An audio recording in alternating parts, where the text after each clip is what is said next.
Sirna gadaa Oromoo keessatti abbaan gadaa tokko erga alangee isaa dabarsee kennee booda manguddoon kun maal jedhamuun waamamu?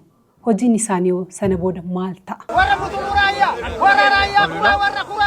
Dhugumatti sirni gadaa Oromoo sirna dimokiraasii, aangoo fi dandeettiin hooggansaa karaa dimokiraatawaa ta'een dhaloota tokkoo gara dhaloota tokkootti bifa dinqisiisaadhaan darbudha. Gadaan Tuulamaa mallattoo dhiigaa, lafee fi eenyummaa Oromooti. Alangeen haqaa fi seeraa guyyaa kaleessaa bakka ulfoo dhakaa kooraatti gadaan Meelbaa bara gadaa isaa keessatti hojii isaa milkaa'inaan xumuree gadaa Mudanaatti dabarseera. Abbaan gadaa Tuulamaa duraanii alangee kabajaa fi seeraa abbaa gadaa Tuulamaa haaraa alangee dabarsanii kennaniiru. Gadaan Mudanaa, gadaan Michillee, gadaa Quufaa Gabbinaa, gadaa Milkii Nuufaa ta'u jechaa abbaan gadaa Tuulamaa duraanii goobanni hoolaan erga alangee dabarsanii kennanii hoo maal ta'u?